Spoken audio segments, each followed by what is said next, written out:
Shalom, shalom. This is another message that I'm coming with today. Just want to give all praises to Yahweh, Ba'ashem, Yahushai. All praises due. Today's message, I wanted to talk about how the spirit of unity is a must within, our community. We must be unified through this word. And this is what's bringing us back together. Under the curses, of course, we had no idea who we were. We understand that this being in America was the worst captivity for us as Israelites and us just being spread across the four corners of the earth. So, our job now is to mend those breaches, that's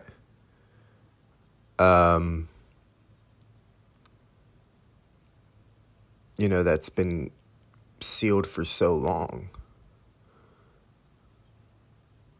Unsealed for so long, Salat, because, we've been in captivity and we've had an evil eye towards one another.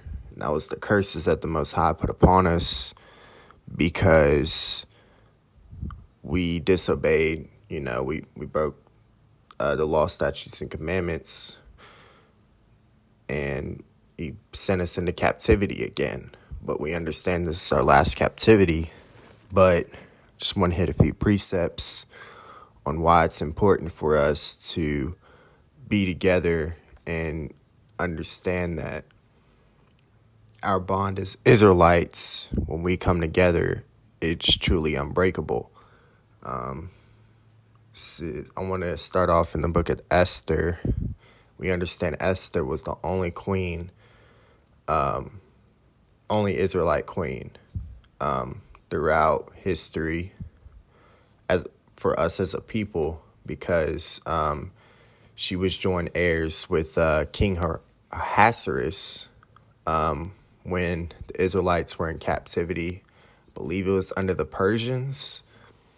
So I'm going to read this passage and show you why when we are unified, how we can truly help one another and how the Most High works within our favor when we try to look out for one another. So this is Esther chapter 7 and verse 1. So the king and Haman came to banquet with Esther the queen. And the king said again unto Esther on the second day at the banquet of wine, What is thy petition, Queen Esther? And it shall be granted thee. And what is thy request? And it shall be performed, even to the half of the kingdom. Then Esther the queen answered and said, If I have found favor in thy sight, O king, and if it please the king, let my life be given me at my petition, and my people at my request. Verse 4, For we are sold, and I and my people to be destroyed, to be slain, and to perish. But if we had been sold for bondmen and bondwomen, I had held my tongue, although the enemy could not countervail the king's damage. Then the king Ahasuerus answered and said unto Esther the queen, Who is he, and where is he? Thou durst presume in his heart to do so. And Esther said, The adversary and the enemy is this wicked Haman. And the Haman was afraid before the king and the queen. And the king, arising from the banquet of wine in his wrath, went into the palace garden, and Haman stood up to make request for his life to Esther the queen, for he saw that there was evil determined against him by the king. Then the king returned out of the palace garden into the place of the banquet of wine, and Haman was fallen upon the bed whereon Esther was. Then said the king, Will he force the queen also before me in the house? As the word went out of the king's mouth, they covered Haman's face. And Harbona, one of the chamberlains, said before the king, Behold, also the gallows 50 cubits high, which Haman had made for Mordecai, who had spoken good for the king, standeth in the house of Haman. Then the king said, Hang him thereon.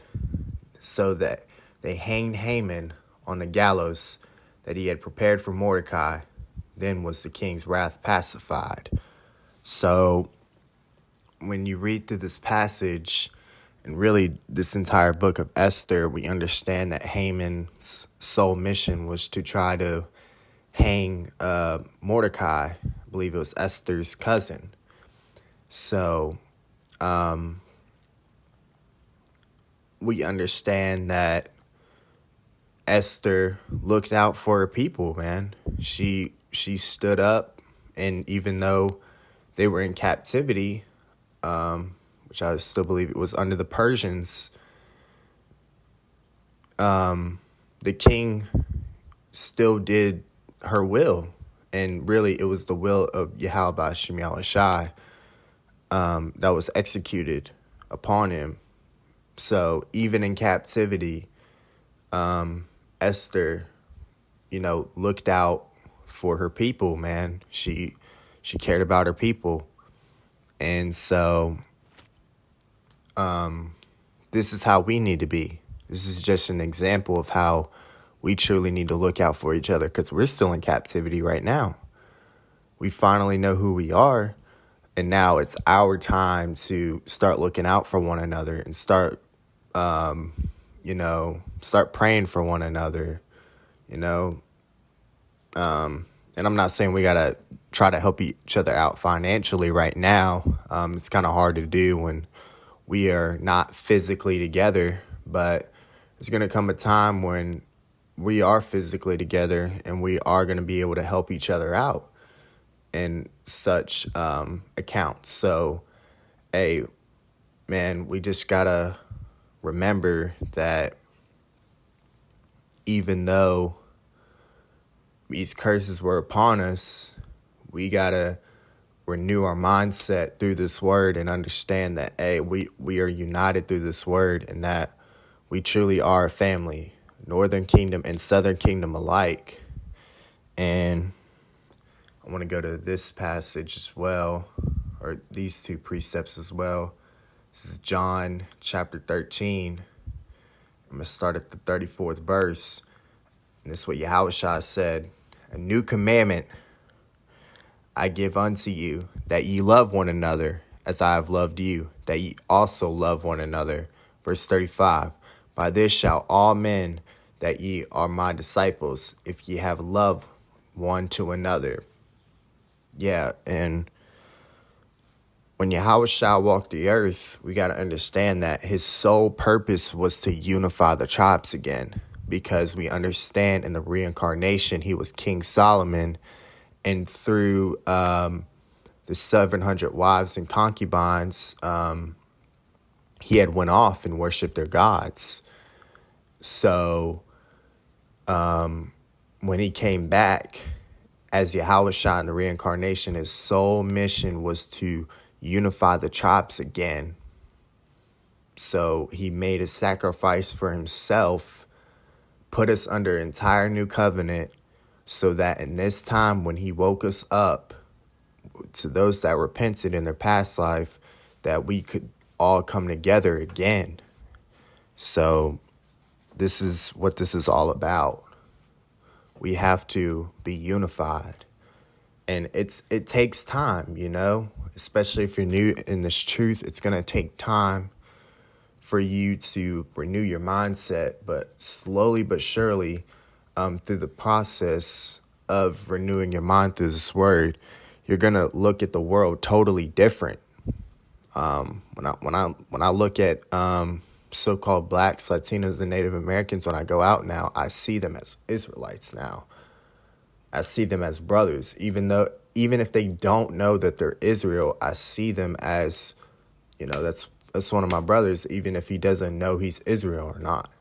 And the scriptures do say that there are some that are Israel, but not all Israel, meaning that they don't know who they are and that they've made themselves enemies to the Most High. But I just view them in that light, But we understand that 2/3 of our people are bound to be cut off in this time because they have rejected this word and don't want anything to do with this word. They've been cut off completely spiritually, and the Most High is not dealing with them, but he's dealing with us. So knowing that, we have to come together as a people and continue to do his will that he's commanded us. This is the book of Philippians chapter 2, verse 2. Fulfill ye my joy, that ye be like-minded, having the same love, being of one accord, of one mind. Yeah, we got to be all on one accord in this truth. We gotta break the division that's been amongst us for quite some time. There's been a large division amongst us as a people for quite some time, but now it's the time to break up that division and come together as a people and do the will of Yasharahla. So it's very important that we follow this word and continue to